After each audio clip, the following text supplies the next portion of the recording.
నిన్న ప్రకటించిన జాబితాలో నారా లోకేష్ గారు పార్టీ జాతీయ వర్కింగ్ ప్రెసిడెంట్ గా నియమించడం చాలా సంతోషకరం. ఎందుకంటే గడిచిన 5 సంవత్సరాల్లో పార్టీ చాలా ఇబ్బందికరమైన పరిస్థితిలోకి వెళ్ళిపోయింది. ఆ టైంలో నేనున్నానని చెప్పి కార్యకర్తలకు భరోసా ఇచ్చి ముందుకు వచ్చి పాదయాత్ర చేయటమే కాకుండా ఆ రోజుల్లో ఎన్ని ఇబ్బందులు పెట్టినా సరే ఆ రోజు అధికారంలో ఉన్న జగన్మోహన్ రెడ్డి పాదయాత్ర జరగకూడదని అడుగడుగున ఇబ్బందులు పెట్టాడు. ఎక్కడ కూడా ఎనదిరగకుండా దిగ్విజయంగా 3 కిలోమీటర్ల పైన పాదయాత్ర చేస్తూ ప్రతి కార్యకర్తని ప్రతి గ్రామంలో టౌన్స్ లో అన్ని చోట్ల తిరుగుతా ప్రతి కార్యకర్తని మనోధైర్యాన్ని నింపి మన పార్టీని మళ్లీ అధికారంలో తీసుకొచ్చిన దానికి చాలా కీలకంగా వ్యవహరించడం జరిగింది. అదే కాకుండా ఆయన నాయకత్వంలో మనకి మహానాడు ఒంగోలు జరిగింది. చాలా పెద్ద ఎత్తున మమ్మల్ని అందరినీ పిలిచారు. రోజు మహానాడు ఇక్కడ చేస్తున్నాం, ఒంగోలు చేస్తున్నాం, చాలా జాగ్రత్తగా చేద్దామని చెప్పి మా అందరూ సూచనలు సలహాలు ఇస్తా బ్రహ్మాండంగా మహానాడు జరిపించి రాష్ట్రంలో తెలుగుదేశం పార్టీకి మళ్లీ నూతన ఉత్తేజంతో నూతన ఉత్సాహంతో ముందుకు తీసుకెళ్లారు. అదే కాకుండా ఇవాళ ప్రభుత్వ పాఠశాల విద్యార్థులకి అందరూ కూడా బ్రహ్మాండమైన విద్య అందించాలనే ఉద్దేశంతో ఇవాళ 16,000 మంది టీచర్లను నియమించడంలో గానీ ఎక్కడ కూడా విద్యార్థులకి పార్టీ గుర్తులు ఉండకూడదు, మన చదువు మాత్రమే వాళ్ళకి చెప్పాలి, స్కూల్స్ లో పార్టీ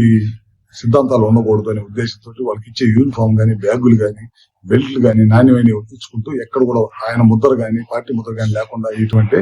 దేశ చరిత్రలో ఎక్కడ కూడా దొరకలేదు. ఏ చిన్న పని చేసినా వాళ్ళ ఫోటోలు వాళ్ళ పేర్లు పెట్టుకునే రోజుల్లో ఆయన నూతన ఉత్తేజంతో అటు పార్టీని ఇటు ఆయనకున్న ఎడ్యుకేషన్ డిపార్ట్మెంట్ అదేవిధంగా ఐటీ ద్వారా కొన్ని లక్షల ఉద్యోగాలు తీసుకోవాలి రాష్ట్రంలో యువతకి అనే ఉద్దేశంతో అదొకటి మంత్రిగా బ్రహ్మాండంగా చేసుకుంటూ ఓ పక్కన పార్టీని కమిటీని వేసుకొని నిన్న పెద్ద ఎత్తున కమిటీ వేసి అందరిని కూడా పార్టీని ముందుకు నడిపించుకుంటూ ఇవాళ ఆయన జాతీయ వర్కింగ్ ప్రెసిడెంట్ గా నియమించమైనందుకు ఆయనకు మరొకసారి శుభాకాంక్షలు తెలియజేసుకుంటూ ఇంకా రాబోయే రోజుల్లో ఇంకా ఉన్నత స్థాయికి ఎదగాలి, పార్టీని కూడా ఉన్నత స్థాయికి తీసుకెళ్లాలి. ఆయన అధ్యక్షతనే ఇవాళ చాలా పెద్ద ఎత్తున పోటీ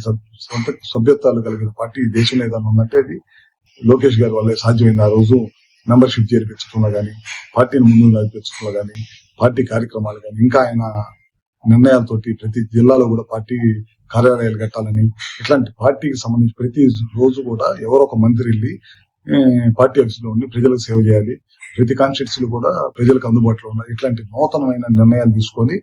ఉత్తేజంతో పార్టీ కేటర్ని ముందుకు తీసుకున్నారు. రాబోయే రోజుల్లో దేశంలో ఎక్కడ లేని విధంగా ప్రాంతీయ పార్టీ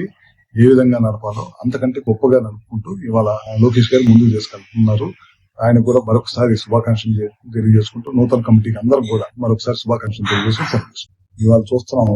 కార్యకర్తలకు ఇన్సూరెన్స్ ఉండాలి, భరోసా ఉండాలి. దానికి బాబక్కన యాక్సిడెంట్ చనిపోతే ఒక 5 లక్షల రూపాయలు వాళ్ళ కుటుంబానికి ఆసరాగా ఉండాలనే ఉద్దేశంతో ఇవాళ కార్యకర్తలకి చనిపోయినప్పుడు గబక్కన వాళ్ళ కుటుంబానికి ఏదో సాయం చేయాలనే దానికోసం చేయటం, అదేవిధంగా ఇబ్బందుల్లో ఉన్న వాళ్ళకి చాలా పెద్ద ఎత్తున పార్టీ నుంచి సహాయం చేయటం, అదేవిధంగా పార్టీ కష్టపడి పనిచేసే వాళ్ళకి ఏ స్థాయి అనేది చూడకుండా కూడా మండల స్థాయిలో పనిచేసే వాళ్ళని కూడా ఇవాళ కమిటీలోకి తీసుకోవటం ఏ పార్టీలో కూడా జరగదు. ఇవాళ ఎవరో ఒకరు గాడ్ ఫాదర్ ఉంటే కానీ జరగని రోజుల్లో కింద గ్రౌండ్ లెవెల్లో పార్టీకి పనిచేసే వాళ్ళని గుర్తించి ఇవాళ వాళ్ళకి ఉన్నతమైన స్థానాల్లో గుర్తుపెట్టి వాళ్ళ ద్వారా ఇంకా పెద్ద ఎత్తున సేవలు అందించాలని, అదేవిధంగా పార్టీ ఆఫీస్ లో ప్రతి రోజు కూడా మన పార్టీ క్యాడర్ కి